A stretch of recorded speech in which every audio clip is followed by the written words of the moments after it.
ఇక తాజాగా Yadagirigutta board మెంబర్ల committee అయితే నిర్వహించారు. సో దానికి సంబంధించి ఒక చిచ్చు కూడా రేగినట్టు తెలుస్తుంది. ఇక అది కూడా కాంగ్రెస్ లోనే ఈ మంటలైతే మొదలయ్యాయి. యాదగిరిగుట్ట దేవస్థాన పాలక మండలి వ్యవహారం ఇప్పుడు రాజకీయ రంగు పులుముకుంటుంది.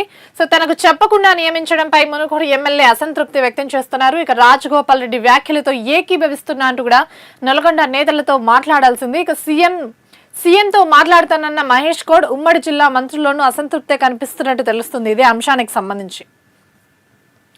ఇక ఎండలు చురచుర, వానలు అరకొర. సో జూలై నెల వాతావరణ అంచనాలు వెల్లడించిన ఐఎండీ ఉత్తర, తూర్పు జిల్లాల్లో సాధారణం కంటే మెరుగ్గా వర్షాలు కురిసే అవకాశం. ఇక రాష్ట్రంలోని మెజారిటీ ప్రాంతాల్లో సాధారణం కన్నా ఎక్కువ ఉష్ణోగ్రతలు నమోదవుతున్నట్టు కూడా తెలుస్తుంది. ఇక ఎన్యుమరేషన్ ఫారం లక్ష్యానికి దూరం. రంగారెడ్డిలో 32%, మేడ్చల్లో 37%, హైదరాబాద్ లో 42% ఓటర్లకే అందిన ఫారాలు. సో రాష్ట్రంలో 33% ఓటర్లు ఈ 3 జిల్లాల పరిధిలోనే.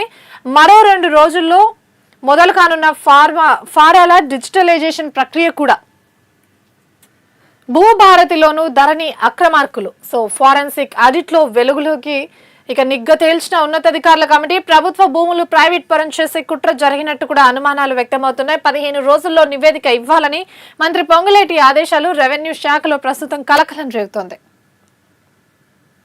ఇక అవుట్ సోర్సింగ్ కాంట్రాక్ట్ సిబ్బందికి 1వ తేదీనే జీతాలు అందనున్న. ఇకపై బిల్లులు సమర్పించిన వారికి జమ చేసిన ఆర్థిక శాఖ సో ఆదేశాలు అమలు చేసినట్టు కూడా సీఎంకు నివేదిక సమర్పించారు. వేలాది మంది తాత్కాలిక ఉద్యోగుల్లో ఆనందం కనిపిస్తోంది.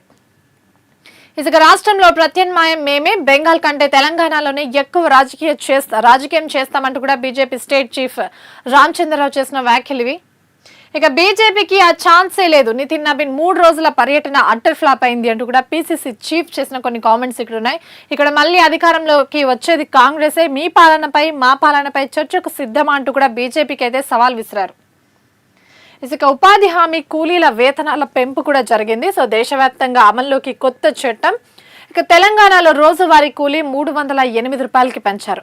సో ఇదే గరిష్టంగా సిక్కింలో అయితే 450, యూపీ, బెంగాల్లో అయితే 300 పలుకుతుంది. ఇక 11 రాష్ట్రాల్లో 15% పెంపు జరిగింది. గెజెట్ నోటిఫికేషన్ విడుదల చేసిన కేంద్రం. సో నేడు వీబీజీ రామ్జీ పై నిర్ణయం తీసుకోనున్న రాష్ట్ర ప్రభుత్వం. ఇక కమర్షియల్ ఎల్పీజీ ధరల డౌన్. 183 రూపాయలు తగ్గిన 19 కేజీల సిలిండర్ ధర. సో 5 కేజీల సిలిండర్ ధరల్లో 13 రూపాయల తగ్గుదల. ఏటీఎఫ్ ధరలను కూడా తగ్గించిన ఆయిల్ మార్కెటింగ్ కంపెనీలు. సో శారా బ్యాంకుల్లో దిగించిన పెట్రోల్, డీజిల్ ధరలు కూడా. ఇక ఆర్టీసీ కార్మికులకు పెరిగిన జీతాలు. 11% ఫిట్మెంట్ ఉద్యోగుల ఖాతాలో జమ కూడా అవుతున్నాయి. కనీసం 5,000 నుండి 35,000 వరకు అదనంగా పెంపు కూడా జరిగింది. ఇవాళ వార్తాపత్రికలోని ప్రధాన వార్తలు చూద్దాం. ముందుగా ఈనాడు చూసుకున్నట్లయితే పన్ను వసూళ్లపై నిఘా, ఎగవేతలు, మోసాలు అరికట్టేందుకు చేంజింగ్ సెల్.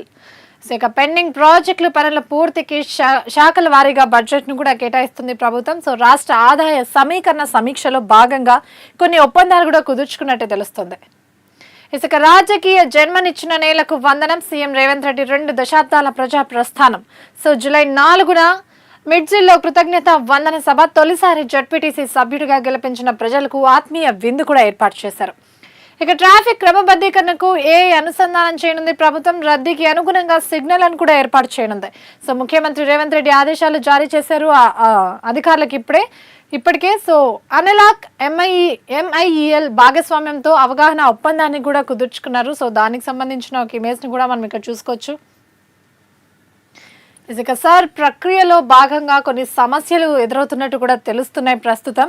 సో దానికి సంబంధించి ఇక్కడ చూసుకుంటే సో ఎన్యుమరేషన్ జనం పరేషాన్. సో పత్రాల పంపిణీ నింపడంలో గందరగోళం, చేతులెత్తేస్తున్న బిఎల్ఓలు, అయోమయంలో ఓటర్లు. సో ఇంతకీ ఈ పరిశీలనలో ఎలాంటి విషయాలు వెలుగు చూస్తున్నాయనేది కూడా మనం ఇక్కడ చూసుకోవచ్చు. సో ఇంటింటికి తిరిగి ఎన్యుమరేషన్ ఫారాలు ఇవ్వాల్సిన బిఎల్ఓలు ఏదో ఒక చోట కూర్చొని అక్కడికి వచ్చిన వారికి ఇస్తున్నారు. సో జీవనోపాధి కోసం గల్ఫ్ ప్రాంతాలకు వెళ్లిన వారి వివరాలు సేకరించడం కష్టంగా మారుతోందంటూ కూడా తెలుస్తుంది.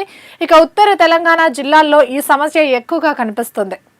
పల్లెల్లో వ్యవసాయం, కూలి పనులకు వెళ్తున్న వారి కోసం ఉదయం 6 నుంచి 9 లేదా రాత్రి వేళల్లో ఇంటికి వెళ్లాల్సి వస్తుంది అంటూ కూడా బిఎల్ఓలు వాపోతున్నారు.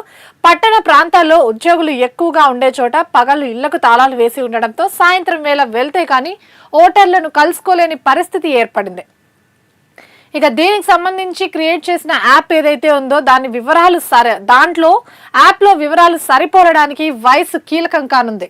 ఇక యాప్లో వివరాలు సరిపోలడానికి వయసు కీలకం కానుంది. 2002 నాటి వయసుకు ప్రస్తుతానికి 22 నుంచి 23 సంవత్సరాల వ్యత్యాసం ఖచ్చితంగా సరిపోలితేనే యాప్ వివరాలను అంగీకరిస్తోంది. లేని పక్షంలో తిరస్కరణకు గురవుతున్నాయన్న కొన్ని సమస్యలు కూడా ఇప్పుడు కనిపిస్తున్నాయి.